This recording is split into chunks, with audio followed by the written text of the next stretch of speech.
para ulama sudah secara rinci menjelaskan harta yang batil, harta yang haram itu ada dua. Ada haram li zatihi, haram karena zat. Ini umum kita udah paham.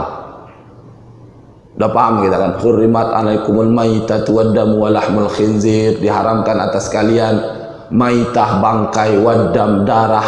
Boleh bangkai, haram semua bangkai kecuali atau boleh bangkai ikan dan belalang. Haram semua darah kecuali hati dan limpa. Waddam walahmul khinzir, daging bebong. Tahu Bapak Ibu bebong? Daging bebong itu haram. Haram kenapa? Zatnya. Maka sampai kapanpun selama zat itu ada, maka haram hukumnya. Khinzir B2. Nanti kalau saya vulgar kali, apalagi ini live kan, ini Ustadz ini kurang ajar juga ngomongnya, karena ya bebong atau B2. Kondio. Kalau orang Jawa celeng. Tapi kalau bahasa Indonesia tidak boleh sebutkan karena orang semua paham, tak baik. Ya, itu zatnya haram. Meski disembelih menyebut asma Allah, meski dicuci dengan berkali-kali dengan air suci, maka tetap tidak halal. Kenapa? Haramnya karena lidzatihi, karena zatnya. Ada haram yang kedua, haram ghairu lidzatihi, karena selain zat. Karena hukumnya haram.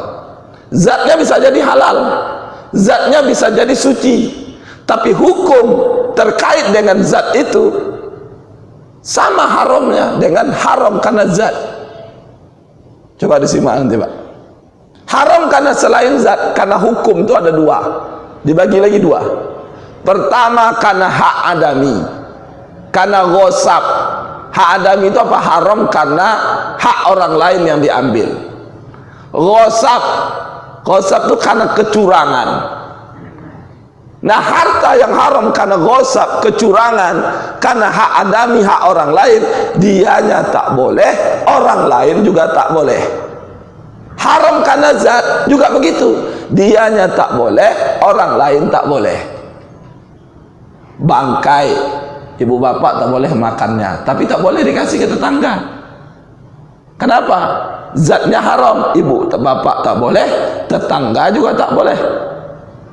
Haram karena hak adami juga begitu. Kita yang tak boleh, orang lain juga tak boleh, karena itu milik orang lain. Haram karena ghosab, kecurangan, kita tak boleh, orang lain juga tak boleh. Maka hati-hati Bapak Ibu, karena ghosab, karena kecurangan ini, karena hak adami ini. Allah tabaraka taala menjelaskan dalam Al-Qur'an, "Wa may ya'lul ya'ti bima ghalla yaumal qiyamah." Siapa yang berlaku gulul, curang, datang di hari kiamat memikul kecurangannya. Ini hati-hati, termasuk kalau kita bertetangga.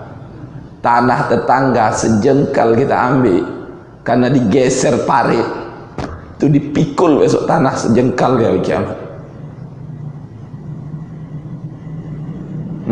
Itu banyak. Ini haram, kita tidak boleh, orang lain tidak boleh. Ya, harta karena korupsi, dia tak boleh, orang lain tak boleh. Karena bukan hak dia, hak orang lain itu, hak adami, karena curang. Ini banyak terjadi hari ini. Banyak terjadi hari ini. Haram karena hak adami atau hak orang lain, karena curang. Nah, yang kedua dari ghairu lizatihi itu, yang keduanya haram karena akad. Akad atau transaksi.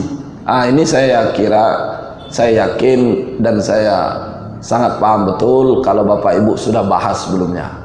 Karena di masjid kita saya dengar sudah ada kajian dulu tentang fikih muamalah. Nah, haram karena akad. Itu haram. Zatnya halal, zatnya suci, tapi karena hukum akadnya tidak syar'i, maka memilikinya sama dengan memiliki bebong tadi Pak. Apa akadnya yang haram, yang batil, yang tidak syar'i? Misalkan karena akadnya batil karena akad riba misalkan, karena terjadi yang namanya maisir, spekulasi judi. Ini akad batil. Kalau yang pertama tadi Bapak Ibu, karena haram, karena zat, itu banyak kita paham. Ya, banyak umat Islam dah paham itu, maklum itu. Bangkai, darah, bebong, guguk, nah itu dah haram zat itu. Dah tahu kita itu. Dah banyak umat Islam paham, dan hampir umat Islam tak ada umat Islam yang tak paham. Begitu juga yang kedua, haram karena kecurangan, karena hak orang lain, menipu. Jangan main-main ini Bapak Ibu. Sekarang ini budaya kita beli duku. Beli duku itu kayak mana? Berapa sekilo? 10.000. Manis, langsung ambil, makan. Harusnya minta izin.